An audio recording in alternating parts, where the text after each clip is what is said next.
Hello everyone, in today's video I will be narrating stories that I found off of Reddit. If you enjoyed this video, make sure you subscribe to my channel, like this video, and comment something down below. But without further ado, let's get straight into these stories. For context, I'm a 24-year-old woman, and at the time, I was working a late shift at an office building downtown. My job sometimes required me to stay until midnight, and the building would mostly empty out by 7 p.m. The break room was on the second floor, and there was a small vending machine alcove just outside of it. It wasn't visible from the hallway, and you had to turn a corner to get to it. I usually avoided it because it felt so isolated, but one night, my stomach was growling, and I was craving something salty. It was almost 11 p.m., and the building was dead silent except for the faint hum of the fluorescent lights. I walked to the vending machines, rounded the corner, and froze. There was a man standing there. He wasn't an employee, at least not one I'd ever seen before, and something about him felt off. He wasn't looking at the vending machines or even at me. He was standing with his back against the wall, staring down the hallway I'd just come from, like he was waiting for someone.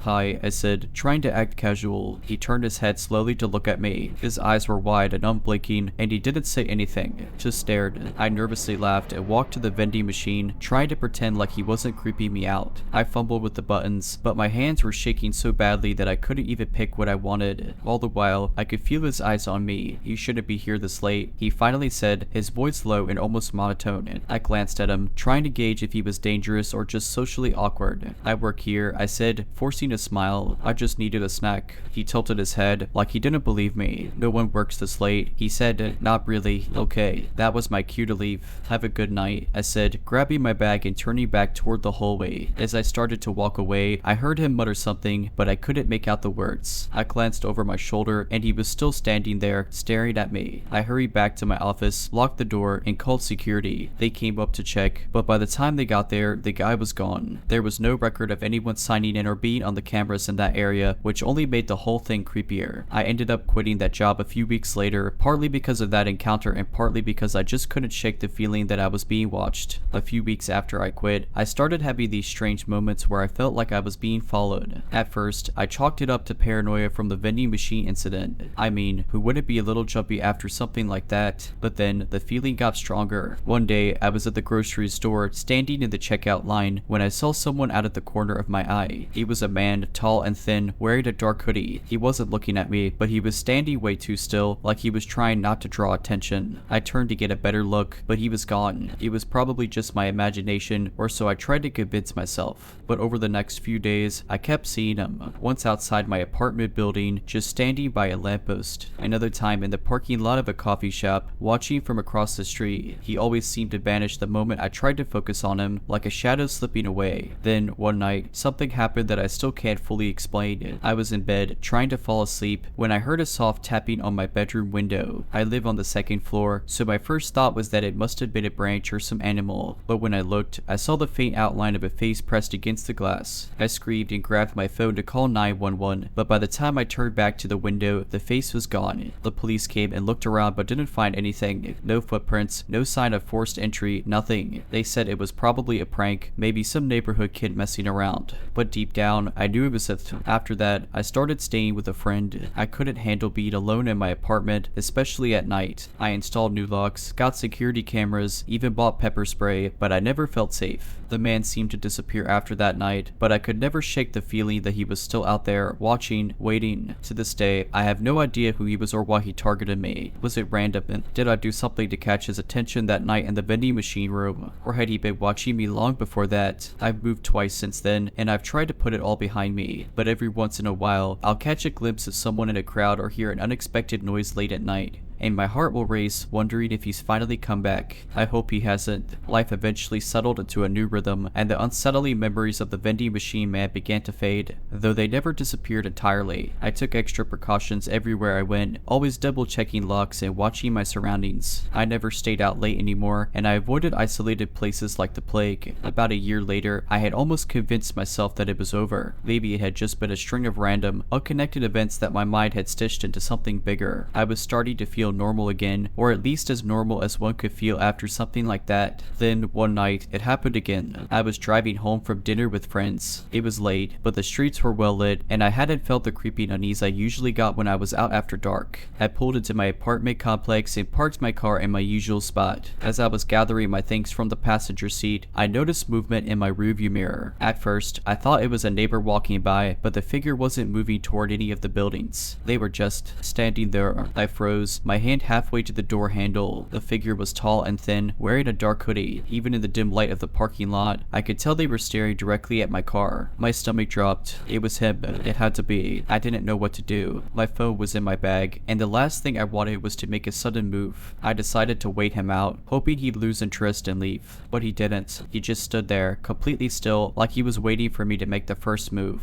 Minutes felt like hours. Finally, I worked up the courage to grab my phone and call 911. As I fumbled with it, the figure suddenly started walking, slowly, deliberately, toward my car. My hands were shaking so badly that I almost dropped the phone. I locked the doors and pressed myself back against the seat, praying he would go away. When he reached my car, he stopped right outside the driver's side window. His face was obscured by the hood, but I could feel his eyes on me, piercing through the glass. He didn't say anything, didn't try to open the door. He just stood there as if he was savoring the moment. The dispatcher's voice crackled in my ear, pulling me out of my frozen state. I quickly explained what was happening, and they assured me that officers were on their way. But I couldn't wait. The man began tapping on the window, a slow, rhythmic sound that made my skin crawl. Then he leaned in closer, and I swear I heard him whisper, "I told you, you shouldn't be here." That was it. I started my car and reversed out of the parking spot so fast that I almost hit the car behind me. The man didn't follow. He just stood there, watching as I sped away. I drove to the nearest police station and waited there until they sent someone to check my apartment. They didn't find anyone, but I refused to go back that night. I stayed at a hotel instead and spent the entire night replaying the encounter in my mind, wondering what would have happened if I hadn't locked my doors. The next day, I broke my lease. I didn't even bother going back to pack most of my things. I hired a movie company to do it for me. I moved to a new city, changed my phone number, and even started using a different name on social media. It's been 3 years since that night, and I haven't seen him again. But sometimes, when I'm walking to my car or sitting alone in my apartment, I feel the hairs on the back of my neck stand up.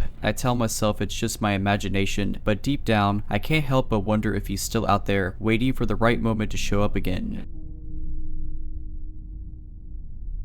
I live in a pretty quiet town in the Midwest, and the stretch of road leading to my neighborhood is long, winding, and surrounded by dense forest. It's one of those roads where your headlights are the only source of light, and every shadow seems alive. That night, I was coming back from visiting a friend who lived 2 towns over. It was around 1 a.m., and I hadn't seen another car for miles. I had the radio on low, more for company than anything else, and my windows were cracked to let in the cool night air. About halfway home, I noticed headlights in my rearview mirror. They appeared out of nowhere, coming up fast behind me. At first, I thought it was someone in a hurry, but as the car got closer, it slowed down and kept an unsettlingly even pace behind me. I figured they might be trying to pass, so I moved slightly to the side, but they didn't budge. The car stayed right on my tail, uncomfortably close. It was an old, beat-up sedan, dark, maybe black or navy blue, and its headlights seemed almost too bright, like they'd been tampered with. I tried to shake it off as some jerk trying to mess with me. I accelerated a little, hoping to put some distance between us, but the car matched my speed perfectly. Every twist and turn of the road, they stayed right there, unwavering. The tension started to build. My grip tightened on the wheel, and I could feel my heart pounding in my chest. This wasn't just some impatient driver anymore. It felt personal. I decided I'd turn off onto a side road, one I knew led back to the main highway eventually, just to see if they'd follow. As soon as I made the turn, they followed. My stomach dropped. I didn't want to lead them to my neighborhood, so I kept driving, taking random turns, trying to lose them. Each time, they mirrored my movements exactly. Then, in the distance, I saw the faint glow of a gas station. It was closed, but the parking lot was well lit. I decided to pull in, hoping they'd drive past or at least hesitate. As I turned into the lot, I glanced in my rearview mirror, and the car was gone. I mean gone.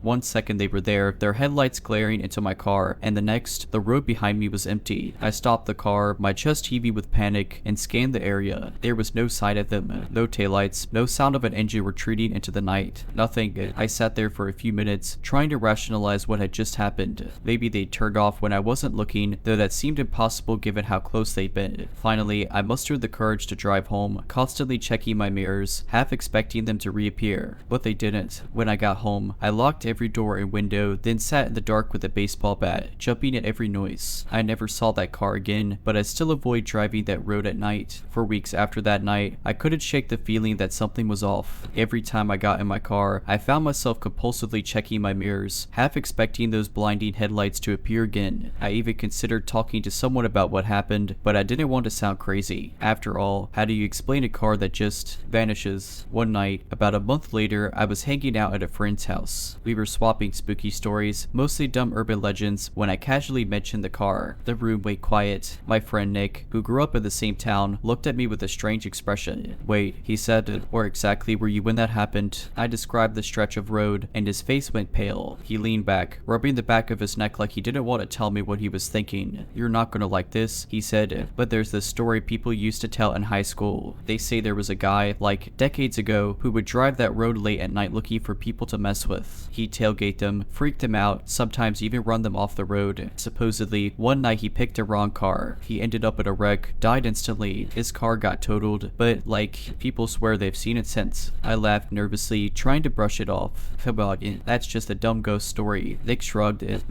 "But my cousin swears he saw it once. Same thing you described, a beat-up old car with those blinding lights. He said it followed him all the way to the edge of town and then just disappeared." I didn't sleep well that night. As much as I wanted to believe it was just a coincidence, or maybe even my mind playing tricks on me, the details were too specific. And the more I thought about it, the more little things started to add up. Like how the headlights seemed impossibly bright, almost unnatural, or how the car matched every turn I made, as if it knew where I was going. And then there was the eerie silence when it disappeared. No sound of tires on gravel, no hum of an engine fading into the distance. Just nothing. The final straw came a couple of weeks later. I was cleaning out my car when I noticed something that made my blood run cold. A faint smear of dirt on my back bumper, shaped almost like a handprint. It wasn't there before, and I couldn't think of any reason it would be now. It was as if someone, or something, had reached out and touched my car that night. I've avoided that road ever since. If I have to drive anywhere late at night, I take the long way around, even if it adds half an hour to my trip. And every time I pass that turnoff, I feel a chill run down my spine. A few months passed, and while I avoided that road, the experience never fully left me. Little things would trigger my anxiety: bright headlights at my rearview mirror, the sound of tires crunching gravel, even the thought of driving at night. I tried to push it out of my mind, but every now and then, the memories crept back in. Then one night, it happened again. I was coming home late from work. It was winter, and the sun had set hours earlier. My usual route was blocked due to an accident, so I had no choice but to take the long, windy road I'd been avoiding. My stomach churned as I turned onto it, the dark trees towering on either side like walls. I kept telling myself it was fine. It was just a road. Nothing would happen. The odds of encountering that car again were astronomically low. Right about halfway down the stretch, my radio started to crackle. Static interrupted the music, growing louder and louder until it drowned out everything else. I fiddled with the dial, but it wouldn't stop. Then the headlights appeared. At first, they were faint in the distance, but as I glanced into my rearview mirror, my blood ran cold. It was the same car. The beat-up sedan with its blindingly bright headlights was back, barely toward me like it had been waiting for this moment. My hands gripped the wheel as I felt my heart leap into my throat. I tried to stay calm, telling myself it was just another driver, but deep down, I knew it wasn't. As before, the car sped up until it was right on my bumper, its lights glaring into my car like twin suns. This time, I wasn't going to let it intimidate me. I floored the gas, determined to outrun it. My car roared as it surged forward, but the sedan kept pace effortlessly. Every turn I took, every maneuver I tried to lose it, the car stayed glued to my tail. Then, the headlights flickered. For a split second, they blinked out, plunging the road behind me into darkness. When they came back, the car was closer, impossibly so, as if it had gained several feet in an instant. My panic surged. It wasn't just following me, it was toying with me. Desperate, I decided to head toward the nearest populated area, a small gas station a few miles down the road. I knew it was risky. The last time I tried this, the car had vanished, but I needed to do something. As I approached the station, the car behind me did something that made my blood freeze. Its horn blared. Not a normal car horn, but this long, guttural sound that seemed to reverberate through the entire forest. It was distorted, almost unnatural, like a scream filtered through static. When I pulled into the gas station's lot, I slammed on my brakes and whipped my car around to face the road. But the sedan wasn't there. Just like before, it had vanished. The road was empty, the forest silent. I sat there, trembling, staring at the empty stretch of asphalt. The gas station was closed. forest, and the lights inside flickered weakly. For a moment, I debated calling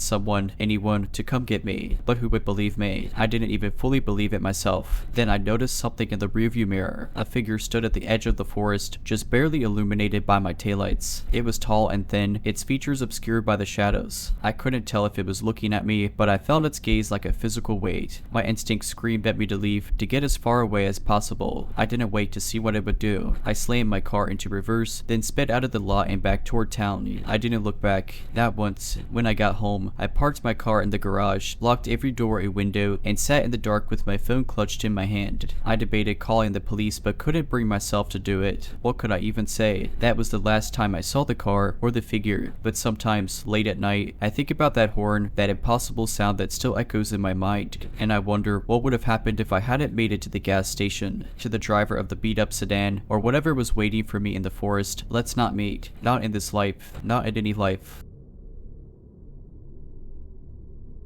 I was living in a mid-sized city, working late nights at a job downtown. My apartment was a few blocks away, but the streets were sketchy after dark, so I always parked in the same multi-level garage near my building. It wasn't ideal, it was dimly lit, mostly empty at night, and the elevators always seemed to smell like mildew. But it was better than walking alone on the street. One night, I stayed at work later than usual. By the time I left, it was well past 1 a.m. The streets were eerily quiet, and I felt the usual unease as I made my way to the garage. I pulled my coat tighter around me, trying to shake off the chill in the air and the feeling of being watched. When I entered the garage, I noticed it was emptier than usual. My car was on the 3rd level, so I took the stairs up, not wanting to risk the sketchy elevator. I was halfway to my car when I heard footsteps behind me. They weren't hurried, but they weren't casual either, measured, deliberate steps echoing in the empty space. I glanced over my shoulder and saw a man a few feet behind me. He was tall, wearing a dark hoodie with the hood pulled up. I couldn't make out his face, but something about him set off alarm bells in my head. I quickened my pace, and so did he. My heart started racing. I reached my car, fumbling with my keys, when I heard him speak. "Hey, miss, you dropped something." I turned slightly, keeping my distance, and saw him holding out a piece of paper. I didn't remember dropping anything, but maybe I had. Maybe this was innocent. But his posture was off, too casual, like he was trying to seem non-threatening. Something in my gut told me to keep my distance. "No, I didn't. Thanks," I said quickly, getting into my car and locking the doors. He just stood there, staring at me through the window, the paper still in his hand. Then he said, "Are you sure? Why don't you just come check?" I started my car, my hands trembling. "No, I'm fine," I said, louder this time, hoping to sound braver than I felt. That's when he dropped the paper and lunged at my car, yanking on the door handle. Thank God I'd locked it. He started pounding on the window, shouting something I couldn't make out over the sound of my own heartbeat. I threw the car into reverse and peeled out of there as fast as I could, nearly hitting a pillar on my way out. When I got home, I was shaking so hard I could barely hold my phone to call the police. They took my statement and said they'd send someone to check the garage, but I never heard back about it. I started parking somewhere else after that, even if it meant a longer walk home. A few days later, I found myself replaying the incident in my head, trying to convince myself that maybe I'd overreacted. Maybe he'd been a harmless guy who just came off the wrong way. But deep down, I knew better. That feeling in my gut hadn't come out of nowhere. Then, something happened that solidified my fears. I was leaving work again, though this time I made sure it wasn't so late. Just after 9 p.m. the streets were busier, and I felt a little more at ease. Still, as I approached the new parking lot I'd chosen, I noticed a figure leaning against a lamp post across the street. It was him. The same hoodie, the same posture, and the same unsettling stillness. I froze, pretending to fumble with my phone, hoping he hadn't noticed me. But when I glanced up, he was staring right at me. My stomach dropped. He smiled, a slow, deliberate smirk that made my skin crawl, and then he started walking toward me. I didn't even think. I turned and bolted back toward my office, my heart pounding so loudly I could barely hear anything else. I reached the lobby and quickly told the security guard what had happened. He walked me to the employee break room and called the police. When they arrived, I described the man and told them what had happened a few nights prior. They took my report seriously this time and promised to increase patrols in the area. I appreciated it, but I couldn't shake the feeling that they wouldn't catch him. He sounded calculated. For weeks, I took extra precautions. I stopped going anywhere alone, carried pepper spray, and even considered changing jobs just to avoid being downtown. I never saw him again, but the paranoia lingered. Every time I entered a parking lot, my heart raced, and I found myself constantly looking over my shoulder. Months later, I got a call from the police. They wanted to let me know that they'd arrested someone who matched the description I gave them. He'd been caught trying to lure a woman into his car with the same you drive drop something trick. But this time, she hadn't been as lucky. The details of what he did to her so haunt me. I was relieved he was off the streets, but I couldn't help feeling a heavy sense of guilt and dread. What if I'd reported him sooner? What if I'd been more persistent? That poor woman. To anyone reading this, always trust your gut. It's better to be overly cautious than to regret giving someone the benefit of the doubt. After hearing the news, I tried to move on. I told myself he was in custody, that he couldn't hurt me or anyone else anymore. But the fear didn't just disappear. Every sound of the dark seemed louder, every shadow seemed to move, and the sense of being watched never fully went away. A few months passed, and I started to regain a sense of normalcy. I even began parking in the new lot without feeling like I needed to sprint to my car every night. Life was settling down, and I felt like I could finally breathe again. Until one night, it was a Friday, and I'd gone out with a few coworkers after work. We stayed at the bar until closing, and by the time I headed to my car, it was around 2 a.m. The streets were eerily quiet,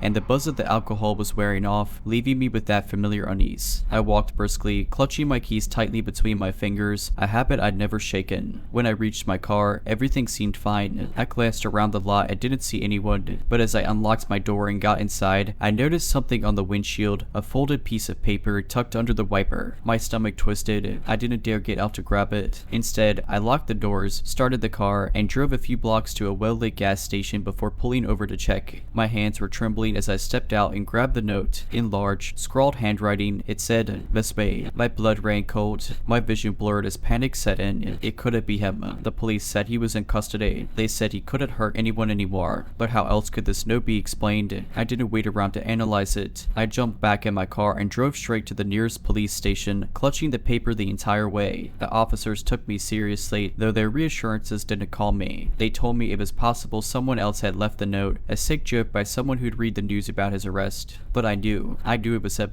The next day, they confirmed my worst fear. The man had been released on a technicality, some mishandled evidence or legal loophole. I didn't care about the details. All I knew was that he was free and he'd found me. That week, I moved out of the city. I quit my job, broke my lease, and left everything behind. I couldn't sleep knowing he was still out there, and I couldn't shake the feeling that he wouldn't stop until he got what he wanted. It's been years now, and I still jump at shadows. I've changed my name, my appearance, and my routine more times than I can count. I live in a small town now, far from where it all started. Most days, I feel safe, but every so often, I'll see a car that looks like his, or hear footsteps behind me, and my chest tightens.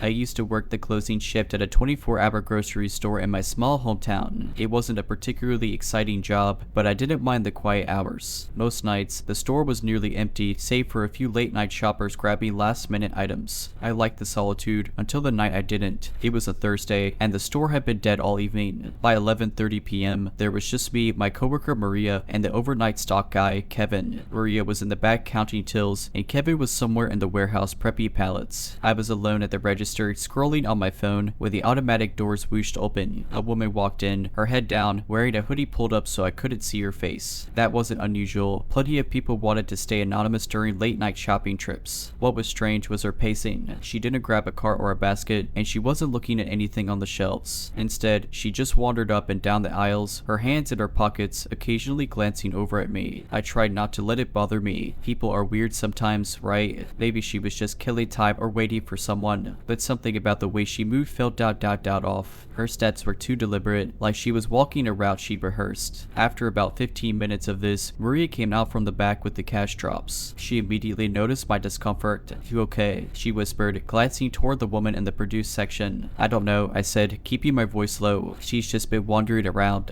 She hasn't bought anything." Maria frowned but shrugged. "Probably nothing. Just keep an eye on her." The woman must have overheard us, because she abruptly left the produce section and started heading toward the exit. I felt a wave of relief as the doors opened and closed behind her, but the relief didn't last. Less than 5 minutes later, the automatic doors opened again. This time, a man walked in. He was tall and thin, wearing a baseball cap pulled low over his face. He didn't grab a cart either. Instead, he walked straight past me toward the back of the store where Maria had gone to finish her tasks. Something about him set me on edge. Maybe it was the way he didn't even glance at the shelves or how he walked with purpose, like he knew exactly where he was going. My stomach twisted when I realized realized he wasn't just heading to the back, he was following the same path the woman had paced earlier. I grabbed the phone and paged Kevin over the intercom, trying to sound casual. "Kevin, can you come to the front, please?" No response. I paged again. Still nothing. The store was too quiet, the kind of quiet that presses on your ears and makes your heart race. I decided I wasn't waiting around for something bad to happen. I walked quickly to the back, calling out for Maria as I went. When I found her in the office, I blurted, "There's a guy out here. I think he's following the same route as that woman earlier. Something's wrong." Maria's face paled, but she stayed calm. "Let's check the cameras." We pulled up the live feed, and there they were, the man and the woman together now. They were standing in one of the darker aisles, heads close together, clearly whispering. And then, as if they sensed they were being watched, both of them turned and looked directly into the camera. I swear they knew. Maria didn't hesitate. She grabbed the phone and called the police, describing the situation as calmly as she could. Meanwhile, I kept my eyes on the cameras. The pair started moving again, this time heading straight for the back door near the warehouse. "Kevin's back there," I said, panic rising. We ran to the warehouse just as the pair slipped out through the emergency exit. Kevin was fine, thankfully, though he looked confused and a little freaked out when we told him what happened. The police arrived quickly and searched the area but didn't find anyone. They took our statements and reviewed the camera footage, promising to follow up. But they never caught the pair, and as far as I know, they never even figured out what the two were planning. I quit that job not long after. After quitting that job, I thought I'd feel a sense of relief. Instead, I found myself more paranoid than ever. Every time I walked into a store or down a quiet street, I'd catch myself scanning my surroundings, watching for anyone who seemed out of place. I told myself it was just lingering nerves, but deep down, I knew better. A couple of weeks after I left, Maria called me. "You're not gonna believe this," she said, her voice shaky. "I got a call from the police today. They think they know who those people were." My stomach dropped. "What do you mean? Did they find them?" "Not exactly," she replied, "but they've been investigating a string of burglaries in the area. It turns out that grocery stores, especially ones open late, are being targeted as part of some bigger operation. The suspects scope out the layout, figure out security blind spots, and then hit the place after hours. They think that's what those two were doing." My mind raced. But why were they so focused on us? Why didn't they just come back later to rob the place? Maria hesitated.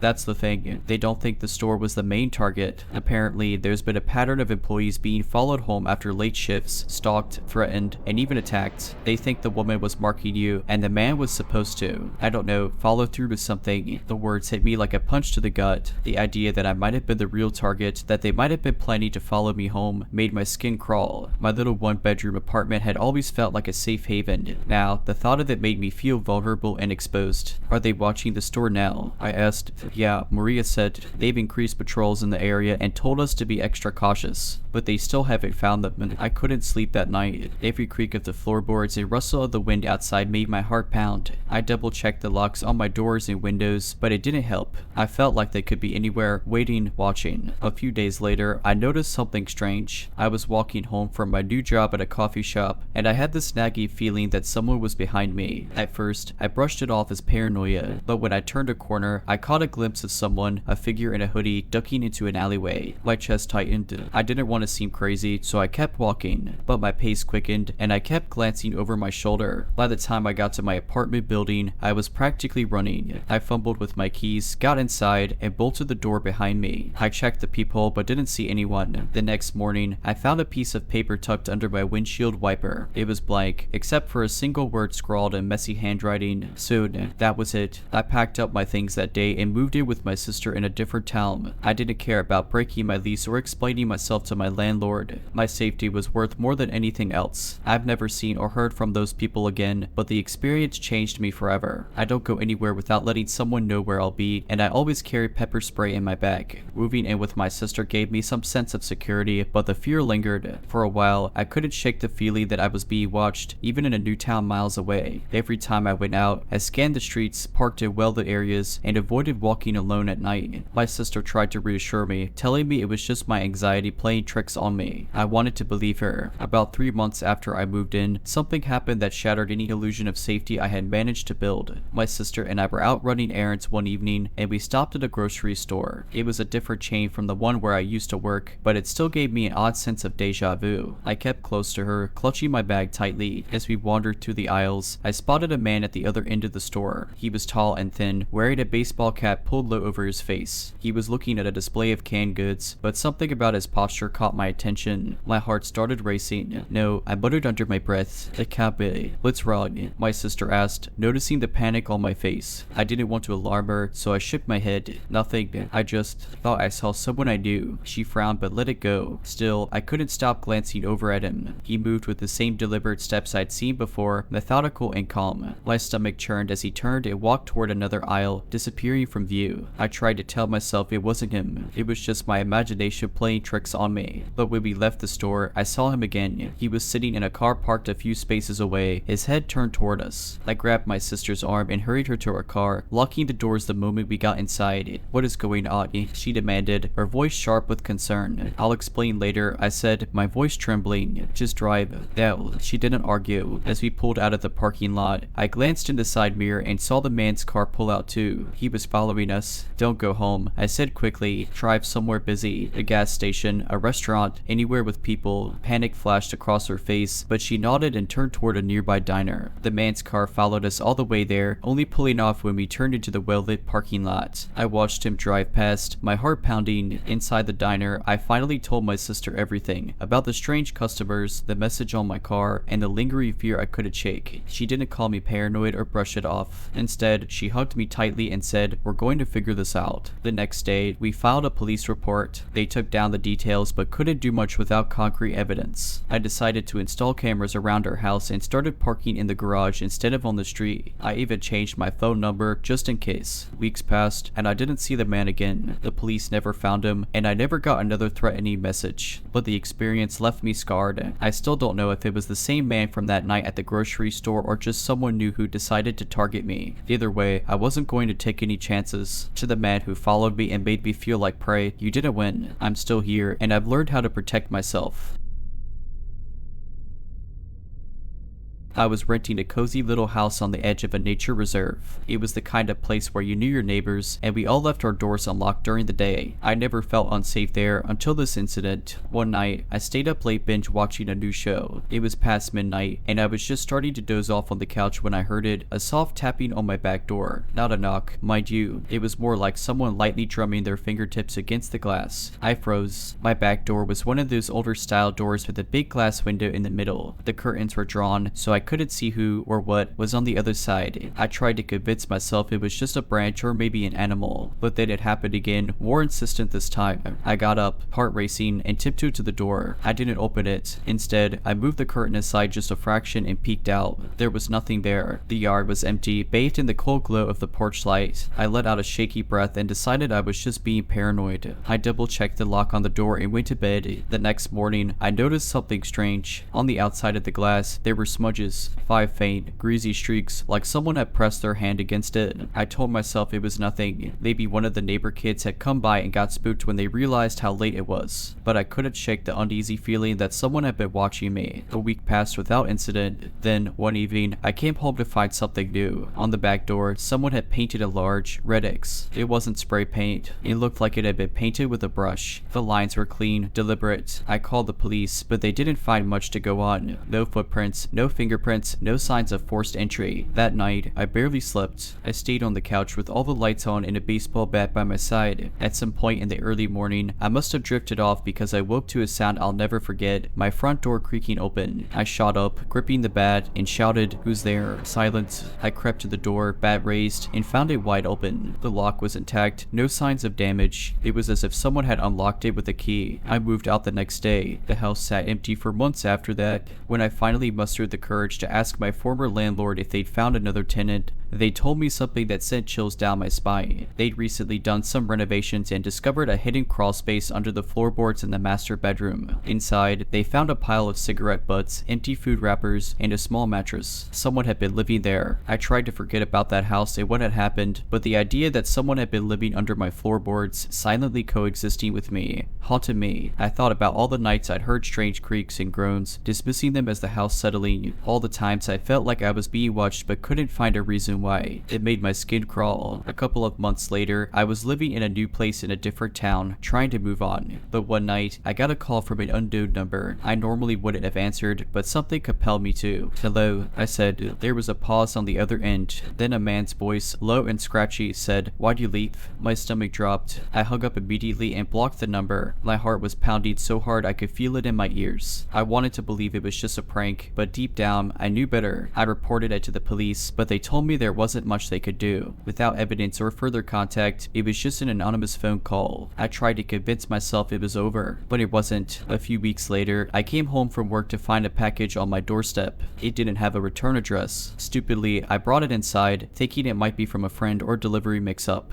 Inside the box was a single item, the same red paper she used to mark my door at the old house. I immediately called the police, but once again, they couldn't do much. There was no fingerprint evidence, no surveillance footage from my new apartment complex. I started to feel like I was going crazy. After that, the little things started happening again. I'd hear fate tapping at my windows late at night. My porch light would flicker even though the bulb was new. Once, I found my front door unlocked when I was sure I'd locked it before bed. The final straw came one night when I was in bed, scrolling on my phone. My bedroom window faced the street, and I always kept the blinds drawn for privacy. But that night, for some reason, I glanced up and saw the silhouette of a person standing just outside. They didn't move. They just stood there, backlit by the street lamp, staring directly at my window. I froze, too scared to even breathe. After what felt like an eternity, I grabbed my phone and called 911. By the time the police arrived, the figure was gone. The officers were kind but skeptical. They said it was probably just a neighbor or someone passing by. But I knew better. I packed up and left town the next morning. I didn't tell anyone where I was going, not even my friends. I moved to a new city under a new lease, changed my phone number, and started locking every door and window obsessively. It's been 2 years now, and I haven't seen or heard anything since. I want to believe I've escaped whoever or whatever it was that had fixated on me. But sometimes, late at night, I still hear that soft tapping sound in my dreams. Even after 2 years of relative silence, the paranoia never completely left me. I've tried to move on, even started therapy to deal with the lingering anxiety, but I still feel the weight of that time in my life. Every noise in the night sets me on edge. Every unfamiliar face in a crowd makes my stomach churn. I thought I'd finally found peace in my new home. It's a small apartment on the 3rd floor of a well-secured building. My neighbors are friendly but keep to themselves, and I feel safe knowing I'm up high, with a solid front door and a locked entry to the building. But last week, something happened that has me questioning everything. I came home late from work. It was one of those long days where you're so tired you barely remember getting into bed. As I climbed the stairs to my apartment, I noticed something odd, a small red smudge on the wall next to my door. It was faint, barely noticeable unless you were looking for it, but it sent a chill down my spine. I tried to convince myself it was just paint from someone moving furniture or a maintenance worker who'd brushed up against the wall. I didn't want to overthink it. I went inside, locked the door, and told myself to forget about it. The next morning, I opened my door to head to work and saw something that stopped me cold. On my door frame, near the handle, was another mark, a small red X, this time drawn clearly with what looked like lipstick. I felt sick. I called the building manager, who assured me they'd check the security footage and look into it. I stayed at a friend's place that night, too scared to sleep in my apartment. The next day, the manager called me back. There's nothing on the footage, he said, sounding confused. No one came up to your door last night. Are you sure the mark wasn't already there? I hung up, shaking. I knew it wasn't there before. I knew someone had been outside my door. That evening, I came home to find a note slipped under my door. It was a single piece of paper with just 3 words written on it. You can't hide. I packed a bag and left immediately. I didn't know where I was going, but I knew I couldn't stay there. I drove aimlessly for hours, checking into a random motel far from my apartment. The police are involved now, but they found no evidence, no suspects, nothing. I've told them everything, but without proof, they can't do much. I feel like I'm spiraling. How did they find me? How are they getting so close without anyone noticing? I've started to feel like I'm being watched everywhere I go. At the grocery store, in my car, even when I'm inside my motel room. I've started covering the windows, sleeping with the lights on, and keeping a weapon within arm's reach. Last night, I woke up to the sound of fate tapping. This time, it wasn't at a door or window. It was coming from the mirror in the motel bathroom. I didn't check. I didn't want to know. I just grabbed my things and left. I don't know what to do anymore. I don't know where to go. To the person or thing that keeps finding me, please, I beg you, let's never meet again. It all started last winter when I moved into a quiet suburban neighborhood. I'd just gotten out of a messy breakup and needed a place to start fresh. The rent for the small, 2-bedroom house was suspiciously low, but the landlord, an older woman named Mrs. Davenport, seemed eager to have someone move in. She mentioned it had been vacant for a while, so I thought I was just lucky. The house itself was cozy, if a bit outdated. The hardwood floors creaked with every step, and the walls seemed to amplify even the smallest noise. Still, it was mine, and for the first time in months, I felt like I had a space to call home. The first night passed uneventfully, save for a strange, almost rhythmic creaking sound coming from the ceiling. I chalked it up to the old wooden beams settling in the cold. The next day, I unpacked and began to settle into a routine. A few nights later, I was reading in bed when I heard it again, the creaking, but this time it was accompanied by what sounded like faint, deliberate footsteps. My heart raced. I grabbed the flashlight from my nightstand and shone it around the room, half expecting to see a raccoon or some other critter that had somehow gotten in. But there was nothing. The sounds continued, always at night and always in the same pattern: creak, step, pause. It got to the point where I started dreading bedtime, knowing that as soon as the house grew quiet, the noises would begin. One night, I decided I'd had enough. Armed with a baseball bat and my phone, I made my way into the attic. The narrow staircase groaned under my weight as I climbed, each step feeling like it stretched into eternity. The attic door was heavier than I expected, and when I pushed it open, a musty smell hit me. I shone my flashlight around, illuminating dusty boxes and cobwebs. There was no sign of anything living, no animals, no intruders. But as I was about to head back down, something caught my eye: a small, child-sized chair sitting in the corner of the attic. It looked out of place, too clean compared to everything else up there. On the floor next to it was a piece of paper, folded neatly. I hesitated before picking it up.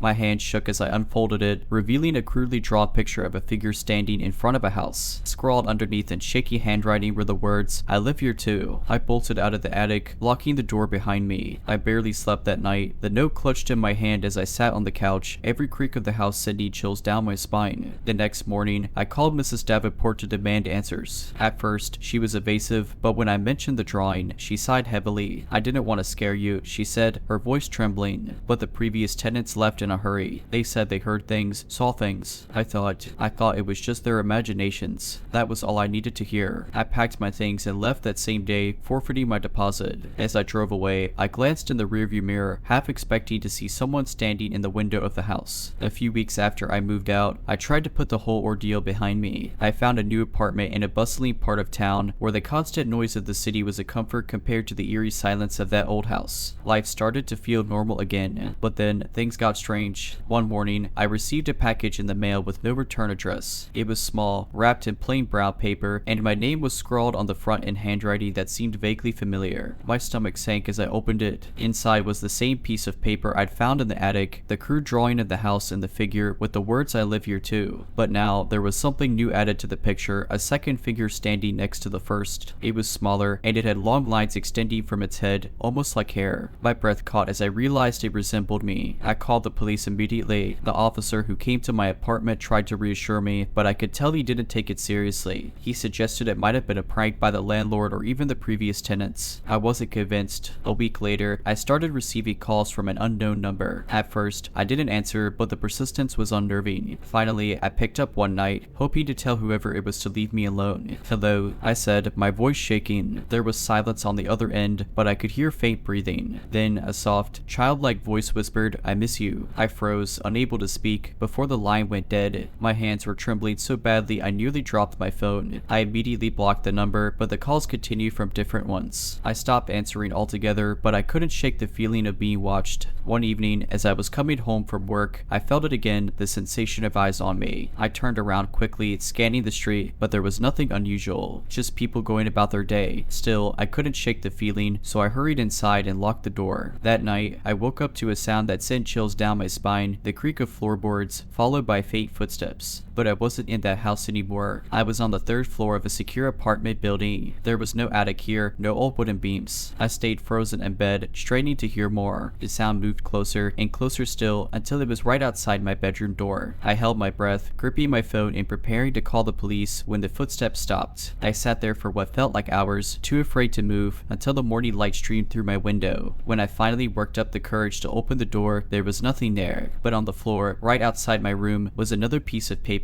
This one was blank except for 3 words scrawled in the middle: "Found you again." I didn't sleep for days after that. I moved out of the apartment a week later, breaking my lease and going off the grid. grid. I changed my number, stayed with friends, and even considered moving to another state. I couldn't shake the feeling that whatever or whoever it was would follow me no matter where I went. I haven't had any more incidents since then, but every time I hear the creak of floorboards or feel the hairs on the back of my neck stand up, I can't help but wonder, did I really leave it behind? It's been a year since I went off the grid, but the fear hasn't left me. I've tried everything to keep my life quiet and untraceable. No social media, no forwarding address, a burner phone, anything to keep whatever was haunting me from finding me again. For a while, it seemed like I'd finally escaped. I let myself believe that maybe, just maybe, I was safe. But that was before last week. It started small. I'd moved to a rural area, renting a small cabin in the woods. No neighbors for miles, no one to bother me, and, I thought, no way for anyone to find me. But one evening, as I was sitting by the fireplace reading, I heard a sound outside, a light tapping against the window. My heart leaped into my throat. I told myself it was just the wind or a branch brushing against the glass. When I finally worked up the courage to check, I saw nothing. No wind, no branches nearby, just the cold, still night. The next morning, I found footprints in the snow outside the cabin. They weren't boot prints, though they were small, like a child's. They led from the forest edge right up to my window, then disappeared back into the trees. I told myself it must have been a prank, maybe some local kids messing around, but I couldn't shake the gnawing unease. 2 nights later, I woke up to the sound of tapping again. This time, it wasn't at the window, it was on the cabin door. It was soft at first, like a gentle knock, but it quickly grew louder, more insistent. I grabbed the kitchen knife I kept by my bed and crept toward the door, my pulse hammering in my ears. "Who's there?" I called out, trying to sound braver than I felt. The tapping stopped. I stood there, knife in hand, waiting for what felt like an eternity. Finally, I mustered the courage to peek through the peephole. My stomach dropped. On the porch was a small, child-sized chair, the same chair from the attic of that house. Sitting on it was a piece of paper. I didn't want to open the door, but I couldn't just leave it there, mocking me. With shaking hands, I unlocked the door and grabbed the paper, slamming the door shut behind me. This one was different.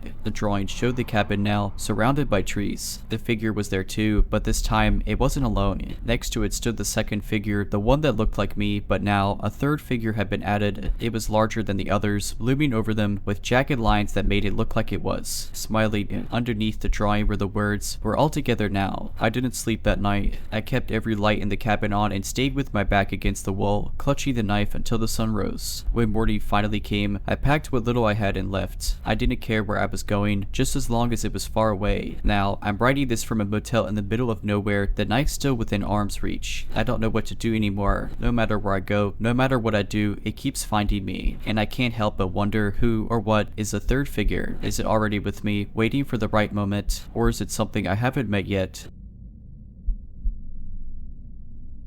A few years ago, I went on a solo camping trip to a state forest about an hour outside my town. I had just gone through a tough breakup and needed some time alone to clear my head. I wasn't an experienced camper, but I had the basics: tent, sleeping bag, some food, and a small propane stove. I arrived mid-afternoon, found a marked trail, and hiked about 3 miles in before deciding to set up camp near a small, serene lake. There were no other cars in the parking lot when I started my hike, and I didn't see a single soul on the trail. It felt like I had the entire forest to myself. As the sun set, I cooked some dinner and watched the sky turn shades of orange and purple. It was one of those moments where everything feels perfectly peaceful. I zipped myself into my tent a little after dark, listening to the chirping of crickets and the occasional rustle of leaves. I must have fallen asleep quickly because the next thing I remember was waking up to the sound of footsteps. Not animal footsteps, these were heavy, deliberate, human steps. My heart started pounding as I tried to rationalize what I was hearing. Maybe someone else decided to camp nearby, but I hadn't seen or heard anyone all day.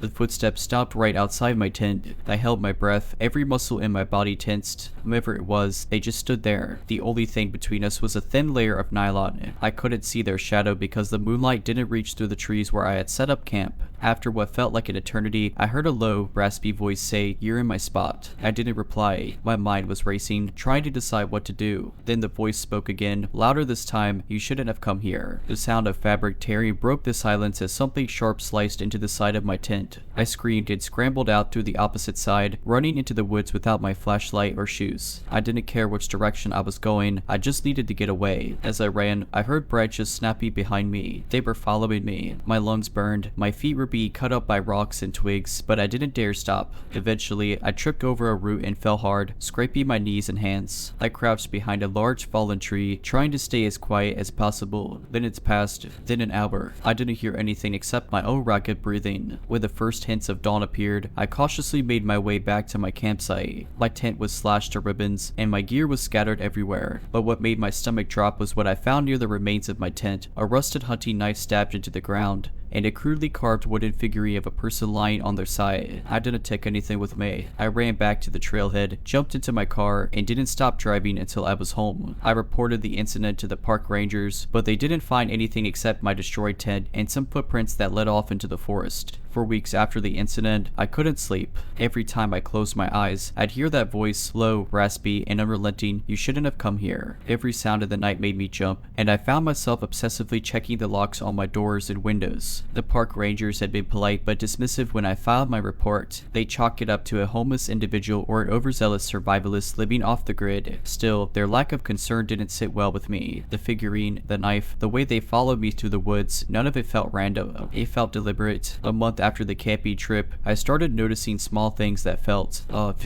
My backyard gate, which I always locked, would be open in the mornings. My dog, a mutt named Daisy, started acting strangely, growling at empty corners of the house and barking incessantly at night. I'd occasionally hear faint knocks at the front door or on the windows late at night, but whenever I checked, no one was there. The worst incident happened about 6 weeks after the camping trip. I came home from work late one evening and found my front door unlocked. I was certain I had locked it before leaving. My heart sank as I pushed the door open, half expecting someone to jump out at me. The house was quiet, too quiet. Daisy, who usually greeted me at the door with her tail wagging, was nowhere to be seen. I called her name, my voice trembling. A faint whine came from the kitchen. When I stepped into the kitchen, I froze. Daisy was there, crouched under the table, trembling. On the kitchen counter was something that made my blood run cold: another wooden figurine, identical to the one I had found at the campsite. It was lying on its side, just like the first one, but this time, the figure had a small red smear on its chest. I grabbed Daisy and ran out of the house, not bothering to lock the door behind me. I drove to a friend's place and called the police. They searched the house and didn't find anything, no signs of forced entry, no intruder. The figurine, they said, was probably a prank or something I had left there myself. They didn't take me seriously. That was the last straw. I couldn't stay in that house anymore. I broke my lease and moved in with my sister for a few months while I figured things out. During that time, the strange occurrences stopped. Daisy seemed to relax, and I finally began to feel a semblance of safety again. But I still think about that night in the woods and everything that followed. Was it all just a coincidence? Some twisted prankster trying to scare me? Or was it something darker, something I'll never fully understand? After a few months of staying with my sister, I finally saved up enough money to move into a new apartment across town. It was smaller, on the second floor of a building with plenty of neighbors close by. I chose it specifically because it felt secure, multiple locks on the doors, windows that didn't face the street, and a fire escape that led to a locked alley. For a while, life started to feel normal again. I got back into my routines and even started seeing a therapist to work through the lingering anxiety and nightmares. Daisy adjusted well to the new place, and her old habits of growling at shadows and barking at night disappeared completely. But then, one evening, it happened again. I came home late after grabbing dinner with some coworkers. As I unlocked the door and stepped inside, I noticed something strange. The apartment was quiet, too quiet. Usually, Daisy would come running to greet me, but she didn't. I called her name, and after a few moments, I heard her whimpering from the bedroom. When I walked in, I found her hiding under the bed, trembling, just like she had that night in the kitchen. My stomach dropped as I turned on the light and saw it, another wooden figurine, placed neatly in the center of my bed. This one was different, though. It was larger, more detailed. The figure was crouched, with its hands covering its face, as if it were weeping. A fresh, red smear was painted across its back. I felt like the air had been sucked out of the room. My hand shook as I grabbed Daisy and backed out of the apartment. I called the police from the hallway, trying to stay calm as I explained what had happened. The officers who responded were more thorough this time, and they searched the apartment from top to bottom, checking every window, door, and even the fire escape.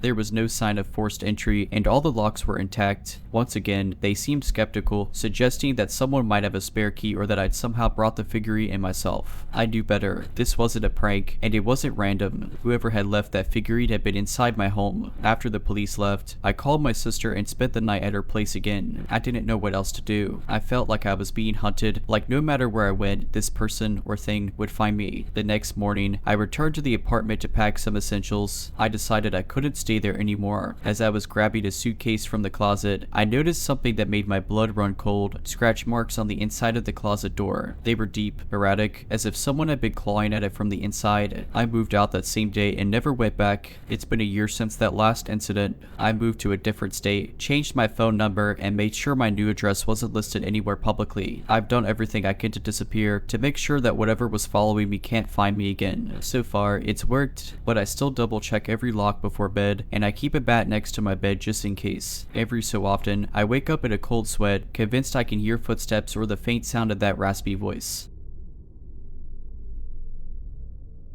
I had found a cute little rental cottage on the edge of a vast field. It was idyllic, quiet, surrounded by nature, and with no neighbors in sight except for an old, abandoned house across the field. The house was a classic haunted house type, peeling paint, broken windows, and a saggy roof. I'd heard from my landlord that it had been empty for decades after the last owner passed away. Local kids occasionally dared each other to sneak inside, but mostly people avoided it. I didn't pay much attention to it at first. Life got busy, and my evenings were spent unwinding on the porch with a cup of tea, enjoying the peaceful view. It wasn't until about 3 weeks in that I noticed the light. At first, I thought it was just a reflection of the moonlight on the broken windows, but then I realized it was coming from inside the house. It flickered faintly, like a candle or a weak flashlight. I figured it must be kids messing around, so I brushed it off. The light disappeared after a few minutes. A few nights later, the light was back. This time, it was brighter and stayed on longer. I felt uneasy, but told myself it was just my imagination running wild. I'd even joked to myself that maybe the ghost of the old owner was keeping me company. Then came the night I heard the music. I was in bed, reading, when a faint tune reached my ears. It was high-pitched and eerie, like an old music box. At first, I thought it was coming from my neighbor's property on the far side of the field,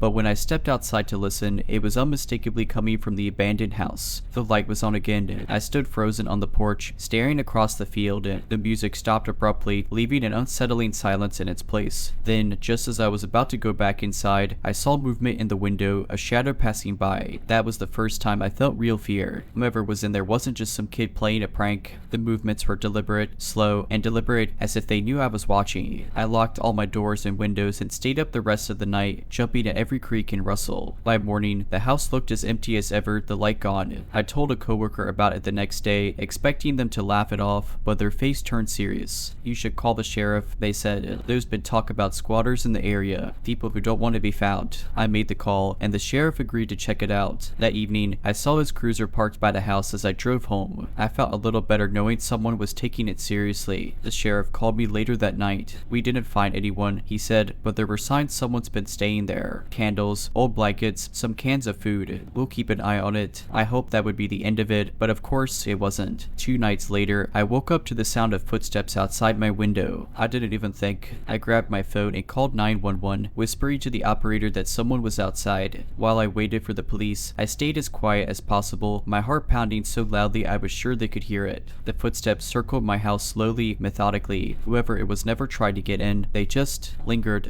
When the sirens finally came, the footsteps stopped. By the time the police arrived, there was no sign of anyone. The next morning, I decided I couldn't stay there anymore. I packed up my things and moved into a motel until I could find a new place. I didn't even go back for the rest of my stuff. I told the landlord he could keep it. A week after moving into the motel, I was starting to feel like I could breathe again. I'd found a temporary apartment in the city and was focused on putting the experience behind me. Still, there were nights when I'd wake up, heart racing, convinced I'd hear that eerie music or those slow, deliberate footsteps. Then, I got a call from my former landlord. "Hey," he started, his voice hesitant, "you left some stuff behind, and I was going through the cottage to clear it out. Oh, I think you should know. There was something strange." My stomach dropped. Strange how? In the crawl space under the porch, I was checking for critters before I put the place back up for rent, and I found, well, there were piles of cigarette butts, empty cans, and, oh, a blanket. Someone had been living under there. I could hardly breathe. My mind raced back to the footsteps circling my house. They hadn't been looking for a way in, they'd already been been inside my space. I called the sheriff. He continued quickly. They came out and found more stuff. A notebook, some tools, a weird collection of, I don't even know how to describe it, like little trinkets, and some drawings. What kind of drawings? I asked, my voice trembling. There was a long pause. They looked like your house. And you, from different angles, like someone had been watching you. I felt like the floor had dropped out from under me. I thanked him and hung up, but my mind wouldn't stop replaying what he said. Someone had been under my porch, watching me, following me. All those nights I thought I was alone in that quiet little cottage. I wasn't. The sheriff called me the next day to confirm they'd opened an investigation, but there wasn't much they could do. Whoever it was had disappeared. They didn't leave anything that could point to an identity, and there hadn't been any more signs of them at the old house. I tried to move on, and I really did. But then, a couple of months later, I found something in my mailbox at the new apartment. There was no return address, no postage stamp,